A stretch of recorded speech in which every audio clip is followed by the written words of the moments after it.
this morning we read out of More About Alcoholism, pages 31 and 32, chapter 3. And it's a very short paragraph. I'm going to read it to you because I want to talk about it. It says, "We do not like to pronounce any individual as alcoholic, but you can quickly diagnose yourself.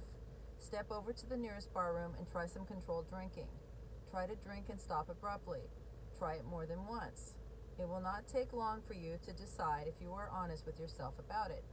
It may be worth a bad case of jitters to get your full knowledge of your condition."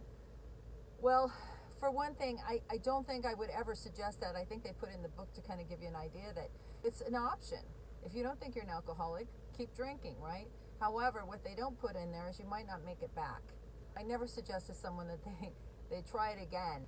Really, if you are wondering if you have a problem with alcohol, you probably do, whether you're an alcoholic or not.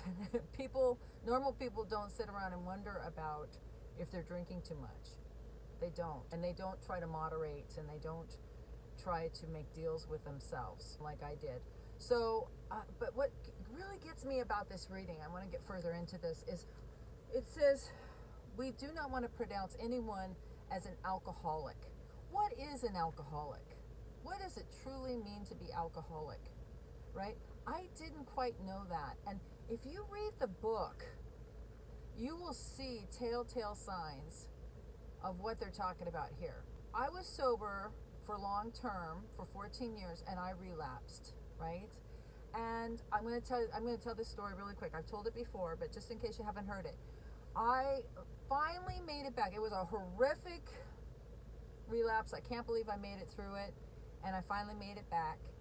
And the only reason I made it back was I figured out what it truly meant to be alcoholic. A woman said to me in the room when I came back, she said, "What's the worst decision you ever made in your life?" I said, "It was when I drank again, my relapse." And she said, "How long did you have?" I said, "I had about 14 years. And she said, "The worst decision you ever made in your life was stone cold sober." And I said, "What?" I said, "No, I make terrible decisions. All my problems are because I'm drinking. It's because I'm drunk."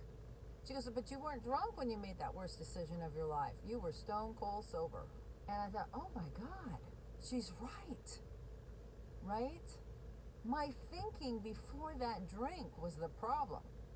And you can see it over and over in the big book. When you read the big book, Jim was a guy who could not stay sober. He was a successful businessman, and he lost his car dealership to someone else and had to go back and work for them, a company he used to own. Now, when you're reading it in the big book, it seems kind of dry, but if you really think about it, how humiliating is that you have to go back to the place you once owned and work there? So he gets an idea in his head that he might be able to sell a car if he drives out and takes a drive to the country.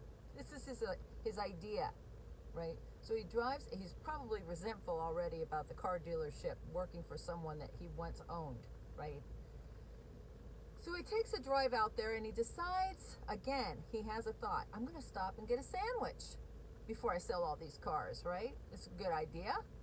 Then he stops to get a sandwich. He says, "You know what? I'm going to have a glass of milk with my sandwich." Has another idea. "You know what'd be great? If I put a little whiskey in my milk, that couldn't be too bad, right?" Suddenly the thought crossed his mind, it says. There's several places in the book. In the hotel lobby, suddenly the thought crossed my mind. That seems to be the problem. I think that is what it truly means to be alcoholic. It's the thinking. The thinking that someday, somehow, I am going to enjoy and control my drinking. This is the great obsession of every alcoholic. It says that. That's a quote from the book, right? See, I can quit drinking. I used to quit drinking every day. I'd say, that's it. I'm never going to drink again. But I could not stay stopped, right? The staying stopped is the problem. I can't stay stopped. Why? Why can't I stay stopped? Why does the idea come to my mind that this is going to be different? Right? When I first got back from my relapse, I got a year together, and I still didn't get it. I didn't understand what was wrong. I thought it was the drinking. I got a job, and then I got 2 jobs, and then I was trying to rebuild my life, right? So I quit going to meetings. I quit treating the thinking. And you know what? After that horrific relapse, when I thought that there was nothing more I wanted to be sober again, I drank again. Why? Why would I do that? That's alcoholism. When it says in the book, suddenly the thought crossed my mind. I thought, right? If you read all the way through the book in that first 164 pages, all the stories were people thinking. They had a thought. See, I'm abnormal. I have an abnormal mind and body. It talks about it in the doctor's opinion in the front of the book. I suffer from an abnormal state of mind and body. Not just when I'm drunk, when I'm stone cold sober. I have a bad thinker. My thinker's broke, right? My rationalizer, my reaction to life is off. I have my emotional nature is cuckoo, right? I can see an AT&T commercial and cry like a baby. But tell me that my aunt died, not my favorite aunt, but you know what I mean? I'm all wacky. I'm oversensitive. I'm self-centered, egotistical. I have an idea a minute. I'm totally uncomfortable, and I'm going to try to fix everything right now. I don't like the way I feel. Nobody's doing what I want. This is alcoholism. That happens to me when I'm not drinking. That seems to be the problem. This seems to be a sober disease, not a drinking disease, right? The problem is I feel like a fish out of water when I'm sober. If it felt great being sober, then everyone would quit drinking and stay sober. Why did they why did they start drinking again? Because they hate the way they feel sober. Because our head is like these radio stations. There's like 2 stations on. They're not quite clear. They're both coming through at the same time. You're trying to tune in one or the other, right? You can't get it right. It's too fucking loud.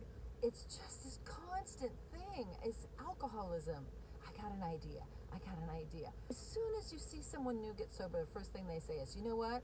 I was thinking, you know what? I'm going to go back to school, lose 20 pounds. I'm going to quit smoking, right? They start immediately, their brain starts piling stuff on so that they relapse. They can't stay sober, right? Your thinking is out to kill you, but yet I didn't know that. Until I understood truly what it meant to be alcoholic, then I understood. I can't just quit drinking and take off and say, great, I'm good. I have to stick around and treat my illness. I have to treat the thinking, right? The drinking is but a symptom. The bottles are a symptom. It says that in the book. That's what they mean. I have to treat my thinking with a spiritual answer. I found a spiritual answer has 0 side effects, only good side effects actually, right?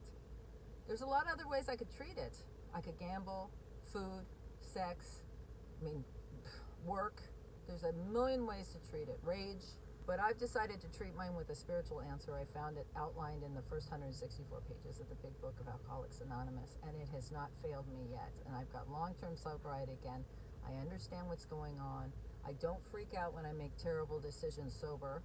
I run and pass somebody. I pray and ask God for help. Please direct my thinking. I hope that explains a little bit more when they're talking about what it truly means to be alcoholic.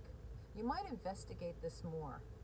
This might be the reason that you can't quit. If you just keep putting down the bottle, but you keep picking it back up, this might be the culprit. Or maybe you haven't picked up a bottle a long time, but you're miserable. You're suffering from untreated alcoholism. It's terrible. And it's no wonder people drink again.